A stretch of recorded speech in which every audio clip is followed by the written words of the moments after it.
स्वागत है dear viewers career junction के यूट्यूब चैनल पर।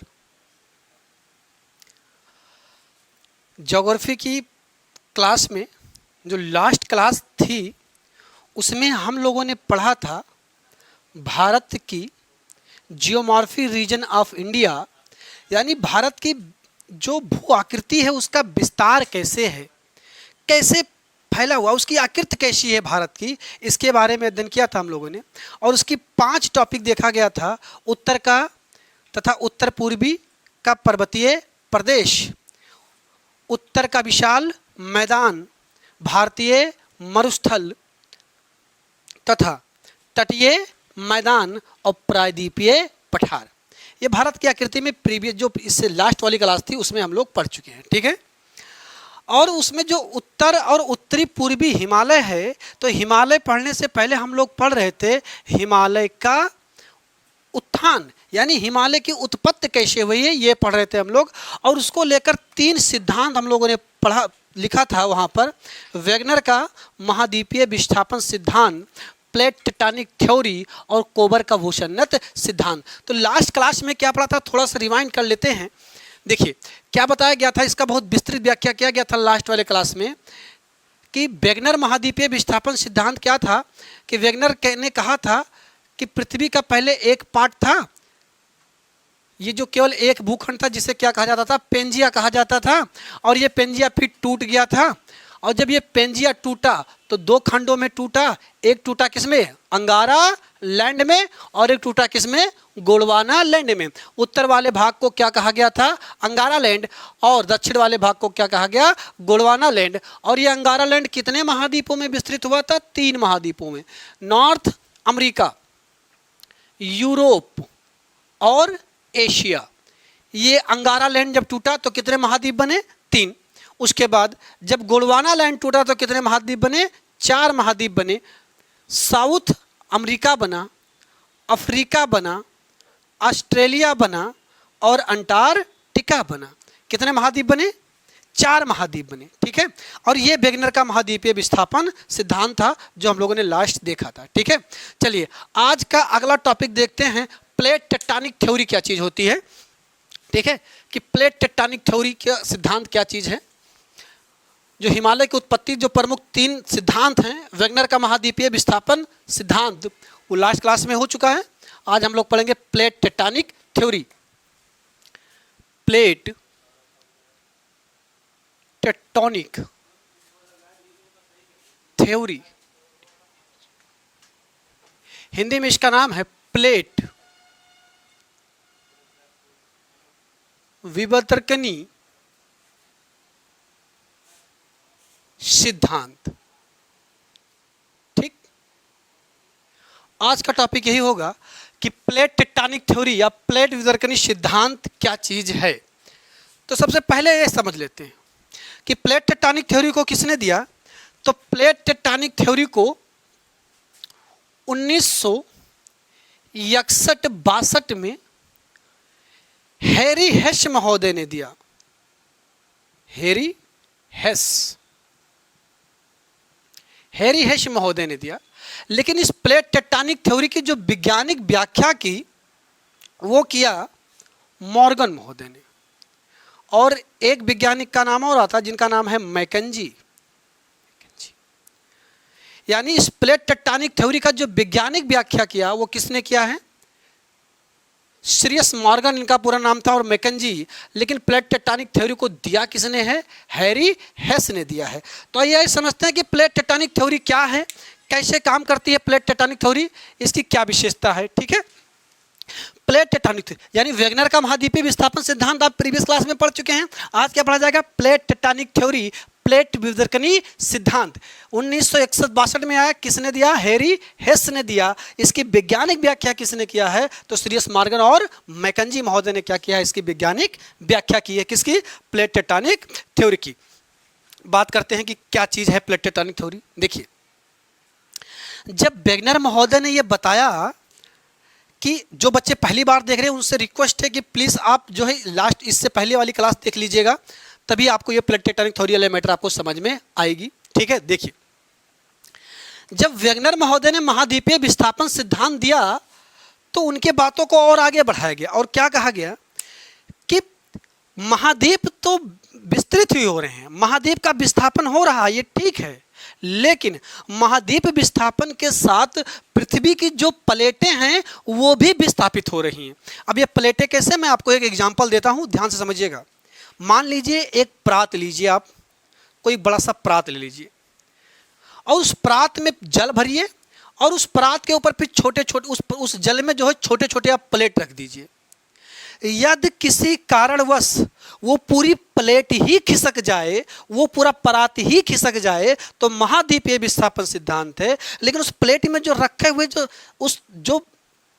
जो बड़े वाले प्लेट में जो छोटे छोटे प्लेट रखे हैं, यदि वो छोटे छोटे प्लेट विस्तृत होंगे तो क्या होगा, वो प्लेट टेक्टोनिक थ्योरी होगा। यानी वेगनर महोदय के अनुसार महाद्वीप तो विस्थापित हुए ही, लेकिन आगे जाकर हैरी हेश महोदय ने कहा कि महाद्वीप विस्थापित हो रहे हैं लेकिन साथ में प्लेटें विस्थापित हो रही हैं। अब ये प्लेटें कैसे, देखिएगा ध्यान से आप देखिए। तो इन्होंने बताया कि प्लेटें विस्तृत हो रही हैं, यानी जो महाद्वीप हैं वो भी टूट टूट कर अलग हो रहे हैं। ठीक है, देखिए कैसे। तो प्लेट विवर्तन सिद्धांत क्या बताया कि प्लेटें जो है 3 प्रकार से विस्तृत होती हैं। पहला बताया इन्होंने कि पहला प्लेट का जो संचारण होता है ये कुछ इस तरह है।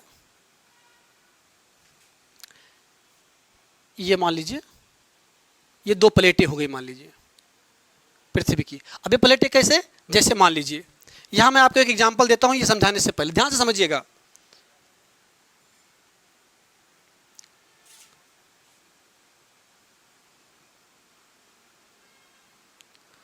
मान लीजिए ये अफ्रीका महाद्वीप है, ठीक, और ये कुछ इस आकृति में,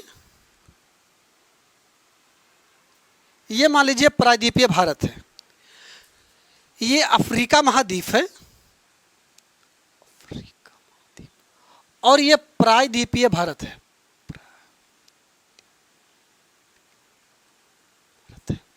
तो ये प्रायद्वीपीय भारत है, ये किससे अलग हुआ है, अफ्रीका महाद्वीप से। तो ध्यान से समझिए बात कि यानी अफ्रीका वाली प्लेट टूटी और ये क्या 2 प्लेटों में विस्तृत हो गया। एक क्या अफ्रीका बना और एक क्या बना है, प्रायद्वीपीय भारत। यानी प्रायद्वीपीय भारत यानी ये 2 प्लेटें क्या हो रही हैं, एक दूसरे की विपरीत दिशा में जा रही हैं कि नहीं जा रही हैं, एक दूसरे की कैसे हो रही हैं, विपरीत दिशा में जा रही हैं। ध्यान से कंटेंट को लास्ट वाले वीडियो से जोड़कर समझिए इस बात को कि वेगनर महोदय ने क्या कहा कि पृथ्वी का पेंजिया था, पेंजिया टूटा 2 भागों में, अंगारा लैंड और गोंडवाना लैंड।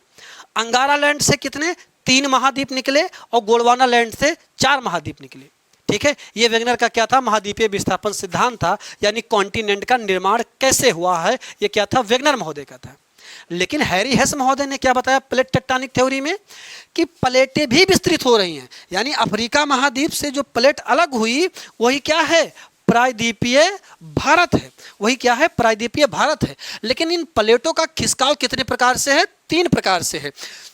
देखिए, यानी पहली जो प्रकार इन्होंने बताया कि प्लेटें एक दूसरे के दूर जाएंगी। यानी पहला कंडीशन क्या होगा कि प्लेटें एक दूसरे के क्या जाएंगी, विपरीत दिशा में जाएंगी। यानी प्लेटें एक दूसरे के विपरीत दिशा में जाएंगी। और जब प्लेटें एक दूसरे के विपरीत दिशा में जाएंगी तो इन्हीं प्लेटों को कहा जाता है अपसारी प्लेट। इन्हीं को कहा जाता है अपसारी प्लेट। जरा ध्यान दीजिएगा, बात समझिएगा ठीक से। अपसारी प्लेट, अपसारी प्लेट, ठीक है। यानी जब प्लेटें एक दूसरे के विपरीत दिशा में जाती हैं तो इन्हें क्या कहते हैं, अपसारी प्लेट कहते हैं। अब देखिए अपसारी प्लेटों से होता क्या है। अगर प्लेटें एक दूसरे के विपरीत दिशा में जाएंगी तो ये मान लीजिए कि ये नीचे जमीन है, ये मान लीजिए नीचे जमीन का पार्ट है। तो जमीन के नीचे जो कोरोमंडल, जो जमीन के नीचे वाला पार्ट है, इसमें क्या होगा, मैग्मा होगा। यानी इसके अंदर क्या भरा होगा, मैग्मा भरा होगा। इसके अंदर मैग्मा भरा होगा। ये मान लीजिए हमारे पृथ्वी का दुर्बलता मंडल है और इसमें क्या है, मान लेते हैं ये भरा हुआ है मैग्मा, ठीक है। अब जब ऊपर वाली प्लेटें एक दूसरे की विपरीत दिशा में जाएंगी तो ये मैग्मा निकल कर कहाँ आ जाएगा, बाहर। ये मैग्मा निकल कर कहाँ आ जाएगा, बाहर आ जाएगा। ठीक है, ये क्या है? मैग्मा है। अब सवाल उठता है कि मैग्मा क्या होता है? तो मैग्मा चट्टानों का पिघला हुआ रूप को ही क्या बोलते हैं? मैग्मा कहते हैं। अब जब प्लेटें एक दूसरे के विपरीत दिशा में जाएंगी तो ऐसी प्लेटों को क्या कहेंगे? अपसारी प्लेटें। और जब प्लेटें एक दूसरे के विपरीत दिशा में जाएंगी तो नीचे का मैग्मा कहाँ जाएगा? ऊपर जाएगा। और यही जब नीचे का मैग्मा ऊपर जाएगा तो इसी नीचे के जो ये मैग्मा ऊपर जाता है तो इसी सतह पर जाकर फैल जाएगा, कुछ इस तरह, इसी सतह पर जैसे जाके फैलेगा इस सतह पर। अब बताइए आप, जब इसी सतह पर ये मैग्मा फैलेगा, अब ये किस क्रिया द्वारा जाएगा? तो इसी क्रिया को आप बोलते हैं ज्वालामुखी क्रिया, यानी ज्वालामुखी बोलते हैं। यानी प्लेटें जब एक दूसरे की विपरीत दिशा में जाती हैं, जब प्लेटें एक दूसरे की विपरीत दिशा में जाएंगी तो जमीन का मैग्मा कहाँ? ऊपर आएगा। और ये ऊपर आएगा तो ये क्या कहलाएगा? लावा कहलाएगा। ये क्या कहलाएगा? लावा। और अभी आपको बताया गया कि मैग्मा क्या है? चट्टानों का पिघला हुआ रूप क्या है? मैग्मा है। तो जब ये लावा ऊपर जाएगा तो फिर जाकर ऊपर जाएगा, तो जब ज्वालामुखी फटेगी तो ज्वालामुखी सबसे ज़्यादा क्या लेके आती है? वाटर वेपर, जलवाष्प। तो ये जब जलवाष्प लेकर जाएगी तो फिर यहाँ वर्षा होगा, और वर्षा होगा तो ये मैग्मा जम जाएगा, और ये मैग्मा जब जमेगा तो पर्वत और पठारों का क्या होगा? निर्माण होगा। ये क्या है? Plate tectonic theory. लेकिन किसके कारण? अब सारी प्लेटें जब दो प्लेटें एक दूसरे के क्या होंगी? विपरीत दिशा में जाएंगी। ध्यान दीजिएगा, हिमालय की उत्पत्ति अब सारी प्लेटों के खिसकाव के कारण नहीं हुआ है। हिमालय की उत्पत्ति अब सारी प्लेटों के खिसकाव के कारण नहीं हुआ। ध्यान से समझिएगा बात को। तो एक प्लेट ये हो गया प्लेट टेक्टोनिक थ्योरी में। दूसरी प्लेट का कंडीशन क्या बताया गया? कि प्लेटें जो हैं एक दूसरे के समांतर दिशा में आती हैं, कुछ इस तरह। ध्यान दीजिए, अब जब दो प्लेटें, मान लीजिए ये सागरीय प्लेट है कोई, मान लीजिए कोई सागरीय प्लेट है और ये कोई स्थल प्लेट है, स्थल प्लेट। ध्यान से बात समझिए, अगर ये सागरीय प्लेट है और ये स्थल प्लेट है तो दोनों में से किसका घनत्व अधिक होगा? सागरीय प्लेट का घनत्व क्या होगा? अधिक होगा। यानी इस प्लेट का घनत्व क्या होगा? अधिक होगा। और जब इस प्लेट का घनत्व अधिक होगा तो जिस प्लेट का घनत्व अधिक होता है वो क्या होता है? नीचे धंस जाता है। और जिस प्लेट का घनत्व जो है कम होता है वो क्या होता है? ऊपर उठ जाता है। यानी और ऐसी खिसकाव प्लेटों को कहा जाता है अपसारी प्लेटें। अपसारी प्लेट, अपसारी प्लेट कहा जाता है। ठीक, यानी प्लेट टेक्टोनिक थ्योरी में ये प्लेटों का खिसकाव क्या है? अपसारी प्लेट है, जिसमें क्या होता है? जो भारी प्लेटें हैं वो नीचे धंस जाती हैं और हल्की प्लेट कहाँ चली जाती हैं? ऊपर चली जाती हैं। और जब ये हल्की प्लेटें ऊपर जाएंगी तो क्या होगा? पर्वत का क्या होगा? निर्माण होगा। तो क्या होगा? पर्वत का निर्माण होगा। बात समझ में आ रही है आपको? यानी पहली प्लेट क्या है? अपसारी, फिर दूसरी प्लेट क्या है? अपसारी। जब प्लेट एक दूसरे के समांतर दिशा में आएंगी तो क्या होगा? ये अपसारी प्लेट होगा। ये दो प्लेटें आपको समझ में आई? ठीक है, इसका स्क्रीनशॉट ले लीजिए। अगली प्लेट बताते हैं प्लेट टेक्टोनिक थ्योरी में। चलिए अगली प्लेट का देखिए आप।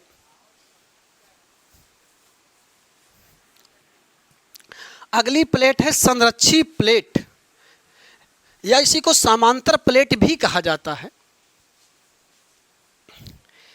तो या तो प्लेटें अपसारी विस्तृत होंगी या तो अपसारी विस्तृत होंगी, या तो संरक्षी प्लेटें होंगी। और संरक्षी प्लेटें कुछ इस तरह होती हैं। संरक्षी प्लेटें कुछ इस तरह होती हैं, इस तरह। ये कैसी प्लेटें हैं? संरक्षी प्लेटें हैं। इसी को कहा जाता है संरक्षी प्लेट, या इसी को कहा जाता है समानांतर प्लेट। ठीक, ये प्लेट संरक्षी प्लेट या समानांतर प्लेट। ठीक है, तो जब प्लेटें एक दूसरे के ऊपर नीचे दिशा में जाती हैं तो इन्हीं प्लेटों को क्या कहा जाता है? संरक्षी या समानांतर प्लेट कहा जाता है। यानी प्लेट एक दूसरे के ऊपर नीचे दिशा में जाएंगी तो यहाँ क्या होगा, खाली जगह होगा, तो यहाँ गर्तों का निर्माण हो सकता है, झीलों का निर्माण या महासागरों का निर्माण हो सकता है। ठीक है, तो ये प्लेट टेक्टोनिक थ्योरी में जो है, ये प्लेटों का क्या है, खिसकाव है। प्लेट टेक्टोनिक थ्योरी में अपसारी प्लेट और कैसे संरक्षित या समानांतर प्लेट। ध्यान दीजिए कि अब हिमालय की उत्पत्ति से कैसे संबंध है इसका, इस प्लेट का। ठीक है, चलिए देख लेते हैं। तो ध्यान दीजिए, ये अफ्रीका महाद्वीप है। यहां एक फिगर बनाते हैं पहले छोटा सा। अब सिद्धांत को जोड़िएगा, प्लेट टेक्टोनिक थ्योरी और वेगनर के महाद्वीपीय सिद्धांत को समझने की कोशिश कीजिएगा एक साथ।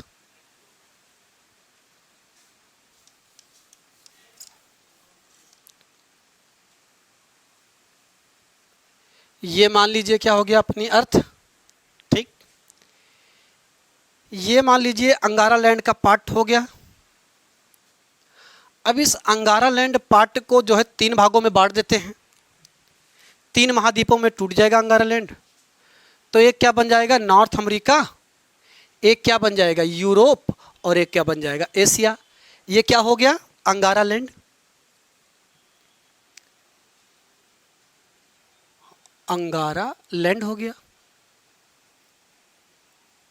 ठीक है, ये क्या हो गया, अंगारा लैंड हो गया। नीचे वह क्या बना, ये मान लीजिए गोंडवाना लैंड हो गया।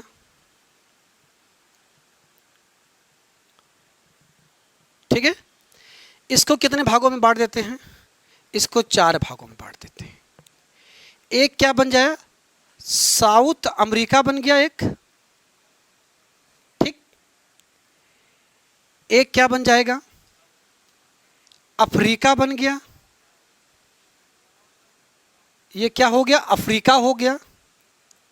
ये मान लीजिए क्या हो गया, ऑस्ट्रेलिया हो गया। और ये इसको मान लीजिए आप अंटार्कटिका हो गया। ये कुछ इस तरह ऑस्ट्रेलिया हो गया और ये क्या हो गया, अंटार्कटिका हो गया।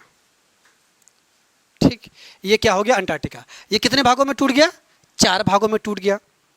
अब ध्यान दीजिए, ये तो वेगनर का महाद्वीपीय विस्थापन सिद्धांत हो गया।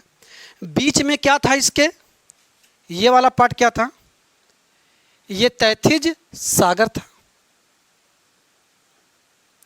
ये क्या था, तैथिज सागर था। ठीक है, ये क्या था, तैथिज सागर था। अब ये अफ्रीका है। अब प्लेट टेक्टोनिक थ्योरी ने क्या कह रही है कि महाद्वीप के जो प्लेट हैं वो भी टूट रहे हैं। और वही क्या सिद्ध कर रहा, प्लेट टेक्टोनिक थ्योरी। यानी अब अफ्रीका की हम एक फिगर बनाते हैं। तो यहां एक फिगर समझ लेते हैं अफ्रीका का।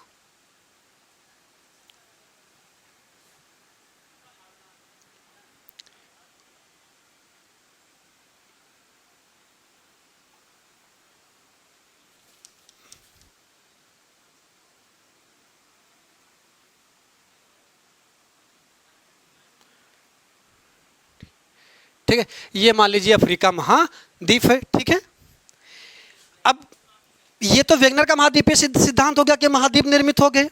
अब अफ्रीका टूटेगा तो क्या आ जाएगा, प्लेट टेक्टोनिक थ्योरी। तो अफ्रीका से एक पार्ट अलग हो जाएगा और ये क्या बनेगा,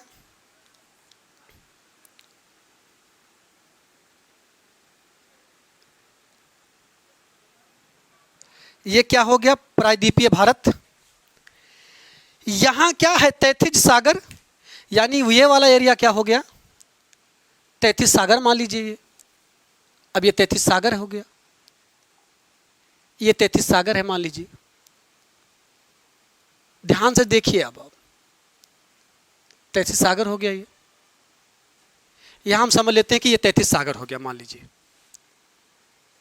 तैथिज सागर हो गया ये क्या हो गया, तैथिज सागर हो गया। तो अब ये अफ्रीका महाद्वीप वाली प्लेट और ये प्रायद्वीपीय प्लेट, ये दूसरे क्या हो रहे हैं, अलग हो रहे हैं। अब ये जो गोंडवाना लैंड हम जानते हैं उत्तर की ओर खिसक रहा है, तो ये प्रायद्वीपीय भारत किधर खिसकेगा, उत्तर की ओर। तो प्रायद्वीपीय भारत यहां आएगा ऐसे। अब ये प्रायद्वीपीय भारत कुछ इस तरह आएगा ऐसे। ये क्या है, ये अफ्रीका है। ये अफ्रीका है, ये क्या है, प्रायद्वीपीय भारत है, ये प्रायद्वीपीय भारत है।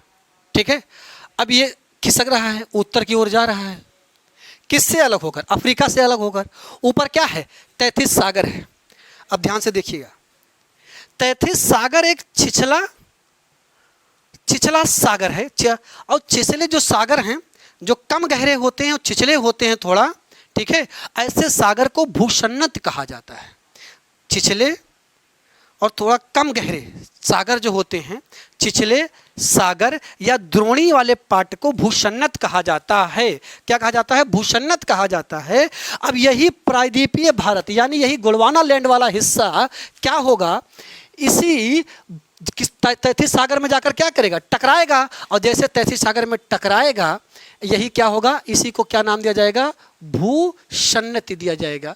ये 33 सागर क्या हो गया, ये भूसन्नति हो गया। ये क्या हो गया, भूसन्नति हो गया। ठीक है, ये भूसन्नत हो गया। ठीक है, अब ये जब 33 सागर टकराएगा तो ये क्या होगा, इसमें जब टकराएगा तो यही क्या होगा, उठकर क्या होगा, ऊपर उठ जाएगा।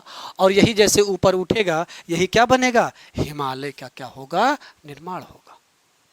और यही रीजन बताता है क्या, कोबर का भूसन्नति सिद्धांत। यही क्या है, कोबर का भूसन्नति सिद्धांत है। यानी कोबर का भूसन्नति सिद्धांत ये बता रहा है कि जो गोंडवाना लैंड है ये उत्तर दिशा में खिसका, और उत्तर दिशा में खिसक कर क्या हुआ, जब प्रायद्वीपीय भारत अफ्रीका से अलग हुआ, जब क्यों अलग हुआ, प्लेट टेक्टोनिक थ्योरी क्या कहता है कि जो है महाद्वीप के जो प्लेटें हैं वो भी क्या हो रहे हैं, खिसक रहे हैं। तो जब प्रायद्वीपीय भारत खिसका, अफ्रीका महाद्वीप से अलग हुआ, तो किस में जाकर टकराया, 33 सागर में जाकर टकराया। और 33 सागर में जाकर टकराने से क्या हुआ, हिमालय की क्या हुआ है, उत्थान हुआ है। और इसी को क्या कहा गया है, कोबर का भूसन्नति सिद्धांत कहा गया है। तो हिमालय की उत्पत्ति कैसी हुई है, 33 सागर के भूसन्नत के कारण क्या हुआ है, हिमालय की उत्पत्ति हुई है। क्या हुआ है, हिमालय की उत्पत्ति हुई है। यही तीनों सिद्धांत क्या है, आपस में कनेक्टेड हैं। और यही क्या है, यहाँ कैसे क्या समझ में आया, वेगनर का महाद्वीपीय विस्थापन सिद्धांत, यहाँ से प्लेट टेक्टोनिक थ्योरी। और यही जाकर जब भूसन्नत, जब ये प्लेट टेक्टोनिक थ्योरी के तहत जब विपरीत दिशा में जब दो प्लेटें जाएंगी, तो ये उत्तर दिशा में जब गोंडवाना लैंड खिसकेगा तो 33 सागर से जाकर टकराएगा। और जैसे 33 सागर से टकराएगा क्या होगा, हिमालय की उत्पत्ति हो जाएगी। समझ आया आपको, ये 3 सिद्धांत पढ़ना बहुत जरूरी था। उम्मीद है आपको हिमालय का उत्थान समझ में आया होगा। एक बार मैं आपको एक बेहतर फिगर बना के दिखाता हूँ कि हिमालय कैसे बना। ठीक है, हाँ बच्चे, अगर इतना पसीना हम लोग बहा रहे हैं तो आपसे इतना निवेदन है कि अगर आपको काम की चीज़ लग रही है, ठीक है, अगर आपको रुचि आ रहा है जो कि पढ़ने में, अगर कैरियर जंक्शन के अगर आपके लिए मेहनत कर रहा है, तो इस पसीने का आप 10 सेकंड निकालिए अपनी लाइफ का, और इस वीडियो को आप शेयर कीजिए, लाइक कीजिए। ठीक है, और अगर आपको कोई बात कहनी है तो अपना सुझाव आप कैरियर जंक्शन के टेलीग्राम चैनल पर भी दे सकते हैं, या आप वीडियो नीचे कमेंट में भी लिख सकते हैं। ठीक है, और आपके सुझाव को जरूर सुना जाएगा। ठीक है, चलिए, तो ये क्या था, यहाँ से हमको ये समझ में आया कोबर का भूषण, ये क्या समझ में आया हमको, महाद्वीपीय विस्थापन सिद्धांत। यहाँ से क्या समझ में आया हमको, plate tectonic theory. Plate tectonic theory के तहत अफ्रीका से प्रायद्वीपीय भारत क्या हुआ, अलग हुआ। और यही फिर उत्तर दिशा में खिसका, किससे जाकर टकराया, 33 सागर से जाकर टकराया। और 33 सागर से टकराया तो क्या हुआ, हिमालय की क्या हुआ, उत्थान हुआ। एक बार मैं आपको इससे बेहतर क्लियर आपको एक फिगर बना के दिखाता हूँ। उम्मीद है आपको ये बात समझ में आई है। ठीक है, चलिए एक फिगर देखते हैं। कुछ बोर्ड पर स्पेस ले लेते हैं और फिर एक फिगर हिमालय के उत्थान करते हैं, और फिर हम लोग पढ़ेंगे हिमालय। ठीक है, चलिए इस फिगर को आप बिल्कुल मेरे साथ ही रहिएगा, कहीं इधर दिमाग, बिल्कुल आप हमारे साथ ही रहिएगा, इस वीडियो के साथ बने रहिएगा। देखिए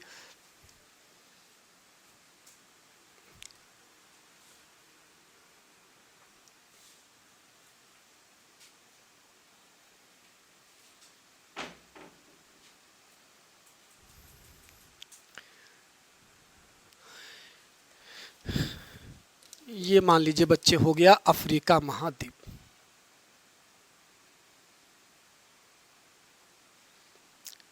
चलो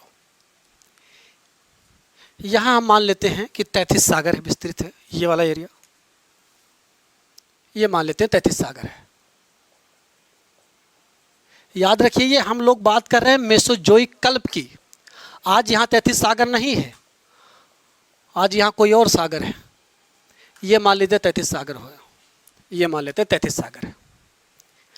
अब हम प्रायद्वीपीय भारत को अलग करते हैं अफ्रीका से।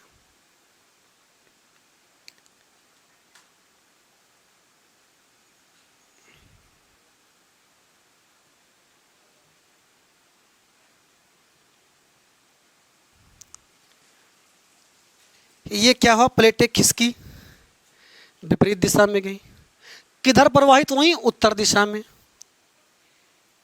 फिर ये अपना प्रायद्वीपीय भारत किससे टकराया, 33 सागर से टकराएगा। अब ये क्या था, 33 सागर था, 33 सागर था ये, ठीक है। ये अफ्रीका महाद्वीप हो गया, अफ्रीका महाद्वीप हो गया। ये क्या हो गया, अपना प्रायद्वीपीय भारत हो गया। ये प्रायद्वीपीय भारत हो गया। किधर खिसक रहा है, उत्तर दिशा में जा रहा है। ये किससे जाकर टकराएगा, 33 सागर से। और इसी 33 सागर छिछले सगरे भाग को क्या बोलते हैं, भूषण्यत्य बोलते हैं। और यही जब टकराएगा तो ये क्या कहलाएगा, कोबर का भूषण्यत्य सिद्धांत, भूषण्यत्य सिद्धांत कहलाएगा। यही क्या कहलाएगा, भूषण्यत्य सिद्धांत। अब ये बच्चे ये एकाएक नहीं हुआ है, अब ये धीरे धीरे जैसे जैसे ये उत्तर दिशा में खिसकेगा तैसे तैसे ये सागर दबेगा, यानी ये भूषण्यति होगी। और जैसे जैसे ये भूषण्यति होगी तैसे तैसे क्या होगा, हिमालय का उत्थान होगा। आप लोगों आए दिन आप अक्सर न्यूज़ में सुनते होंगे या पढ़ते होंगे कि माउंट एवरेस्ट की ऊंचाई 8,850 हो गई है। 8,850 क्यों, कैसे हो गई माउंट एवरेस्ट की ऊंचाई, पता है क्यों? क्योंकि अपना गोंडवाना लैंड, जो गोंडवाना लैंड है ये उत्तर दिशा में खिसक रहा है। और जितना उत्तर दिशा में खिसकेगा हिमालय का क्या होगा, उतना अधिक ऊंचाई बढ़ेगी हिमालय की। समझ पा रहे हैं आप? ठीक है, यानी ये अपना प्रायद्वीप जितना उत्तर दिशा में जाता जाएगा, जितना उत्तर दिशा में खिसकेगा हिमालय की क्या होगी, उत्थान होगा। तो हिमालय बना कैसे होगा, ध्यान से समझिए। अब ये वाला पार्ट है तो एक बैग तो बन नहीं गया होगा, तो पहले कोई पार्ट उठा होगा, ठीक है, ये पहला पार्ट उठा होगा। फिर कुछ दिन तक, सदियों तक जब टकराया होगा तो धीरे धीरे जितना उत्तर दिशा में जा रहा होगा तो फिर सदियों तक इस पर क्या हुई होगी, वर्षा हुई होगी। यहां देख लेते हैं थोड़ा सा, फिर इस पर क्या हुआ होगा, सदियों तक क्या हुई होगी, वर्षा हुई होगी।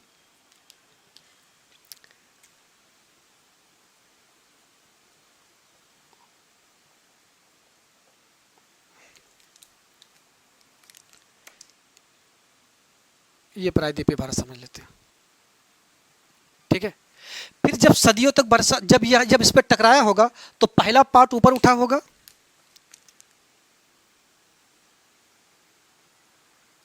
तो ये पहला पार्ट ऊपर उठा। तो जब पहला पार्ट ऊपर उठा होगा तो सदियों तक फिर वर्षा हुई होगी। और जब सदियों तक वर्षा हुई होगी तो इस पर अनेक प्रकार के जो है जैव विविधता पैदा हुए होंगे। फिर इस पर अनेक प्रकार के जैव विविधता पैदा हुए होंगे। अब जब इस पर अनेक प्रकार के जैव विविधता पैदा हुए होंगे, जैसे टेम्परेचर अधिक हुआ होगा फिर ये ऊपर की ओर खिसका होगा, और जैसे ऊपर की ओर फिर खिसका होगा फिर क्या हुआ होगा, एक परत फिर उठकर खड़ा हो गया होगा। फिर कुछ दिन तक वर्षा हुई होगी, फिर इस पर अनेक प्रकार के जैव विविधता पैदा हुए होंगे, अनेक प्रकार के पेड़ पौधे उगे होंगे इस पर। फिर जैसे ही वर्षा खत्म समाप्त हुई होगी तैसे टेम्परेचर बढ़ा होगा, और जैसे टेम्परेचर बढ़ा होगा तैसे फिर एक परत उठकर खड़ा हो गया होगा। फिर सदियों तक इस पर वर्षा हुई होगी, फिर इसका एक परत उठा होगा, इसका फिर एक परत उठा होगा। यानी ये घटना एकाएक नहीं, सदियों लग गया इस घटना को होने में। और ऐसे ऐसे क्या हुआ होगा, हिमालय का क्या हुआ, उत्थान हुआ। ध्यान से समझिए, अब अगर जैव विविधता पैदा हुआ इसमें, यानी अनेक प्रकार के जैव विविधता पैदा हुए, तो आप बताइए इसके अंदर औषधि मिलेगा या फिर खनिज मिलेगा?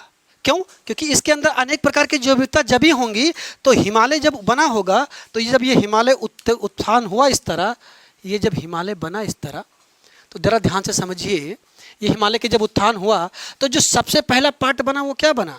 ट्रांस हिमालय बना। फिर जो दूसरा पार्ट बना इसी को हम जानते हैं महान हिमालय के नाम से। फिर जो तीसरा पार्ट बना इसी को जानते हैं आप लघु हिमालय के नाम से। और जो सबसे बाद में बना, जो सबसे नवीन श्रेणियां बनी, इसी को आप जानते हैं किसे? शिवालिक श्रेणी, शिवालिक हिमालय या शिवालिक श्रेणियां। ध्यान दीजिए आप, क्या बना? शिवालिक श्रेणियां। बच्चे बताइए, इसके नीचे अवसाद जमा, इसके नीचे अवसाद जमा, इसके नीचे अवसाद जमा, तो ये सब के सब महान हिमालय, लघु हिमालय और शिवालिक श्रेणियां में कैसी चट्टानें होंगी? अवसादी चट्टानें होंगी। यानी इन तीनों की चट्टानें कैसी हैं? इन तीनों की चट्टानें कैसी हैं? अवसादी चट्टानें हैं।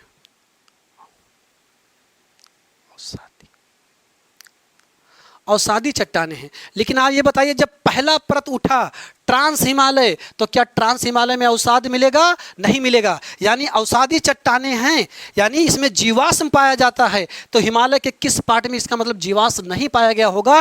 ट्रांस हिमालय जो सबसे पहली श्रेणी बनी, ये तो पहली उठी होगी, तब यहाँ पर कोई अवसाद नहीं रहा होगा। तो बताओ ट्रांस हिमालय क्या है? जीवाश्महीन है। यानी ट्रांस हिमालय में जीवाश्म नहीं पाए जाते हैं, बाकी सारे हिमालय में क्या पाए जाते हैं? जीवाश्म पाए जाते हैं। और ये हिमालय का क्या हुआ? उत्थान हुआ। अवसादी चट्टानें क्यों हैं हिमालय की? क्योंकि ये एकाएक नहीं उठे हैं, ठीक है, एकाएक जाकर नहीं बन गए हैं। ये पहले परत उठा, फिर कुछ दिनों तो वर्षा हुआ, इस पर अनेक प्रकार के जैव विविधता उगे, और जब जैव विविधता उगे फिर दूसरा परत जब उठा होगा, तो इसके नीचे क्या गया होगा? पहले परत जो अवसाद उगे होंगे उसके नीचे क्या हुए होंगे? दब गए होंगे। और इस तरह हमारा हिमालय क्या होगा? बना होगा। यानी जो ट्रांस हिमालय है, इसकी चट्टानें कैसी होंगी? ट्रांस हिमालय की, तो ट्रांस हिमालय की चट्टानें क्या होंगी?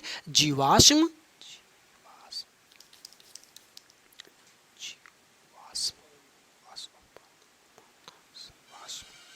जीवाश्महीन होंगी। बाकी सारी चट्टानें अवसादी हैं, तो क्या पाया जाएगा इसमें? जीवाश्म पाया जाएगा, जीवाश्म पाया। ठीक है, चलिए। यानी ट्रांस हिमालय क्या है? ट्रांस हिमालय क्या है? ये क्या है? जीवाश्महीन है। यानी ट्रांस हिमालय में क्या पाया जाएगा? खनिज पाया जाएगा। बाकी सारे हिमालय में क्या पाए जाएंगे? अवसाद पाए जाएंगे या जीवाश्म पाए जाएंगे। ठीक है, तो ये है हिमालय के उत्थान से संबंधित, और इसी क्रिया को आप जानते हैं कोबर का भूसन्नति सिद्धांत। ठीक है, भूसन्नत का शब्द किसके लिए इस्तेमाल है? छिछले, ठीक है, छिछले सागर के लिए या द्रोणी के लिए जो शब्द इस्तेमाल होता है, भूसन्नत शब्द इस्तेमाल होता है। ठीक है, तो हिमालय की उत्पत्ति क्या हुआ है? भूसन्नत सिद्धांत के कारण अंगारा लैंड का गोंडवाना लैंड में 33 सागर में चाहे टकराने के कारण, चाहे गोंडवाना लैंड का उत्तर दिशा में 33 सागर के टकराने के कारण, ठीक है, क्या हुआ? हिमालय का उत्थान हुआ है। अब ये हिमालय की उत्थान आपको उम्मीद है समझ में आ गई होगी। तो कल से हम लोग पढ़ेंगे हिमालय कि हिमालय कैसे है, अब उसका रियल स्ट्रक्चर कैसे है। इसका आप स्क्रीनशॉट ले लीजिए, आप किसी को बता पाएंगे। कंप्लीट जानकारी है कि हिमालय का उत्थान कैसे हुआ है, हिमालय अवसादी चट्टानें क्यों हैं, हिमालय में ट्रांस हिमालय क्या है, जीवाश्महीन क्यों है। ठीक है, ये बात आपको समझ में आई होगी। ठीक है, तो आज के लिए बस। अगर आपको ये काम की चीज़ लगे तो आप हम वीडियो को शेयर कीजिए। ठीक है, अपने यार दोस्तों तक पहुंचाइए, और कैरियर जंक्शन के साथ जुड़िए। शिक्षार्थ आइए, सेवार्थ जाइए कैरियर जंक्शन के साथ। ठीक है, तो मिलते हैं अगली वीडियो में हिमालय के साथ। तब तक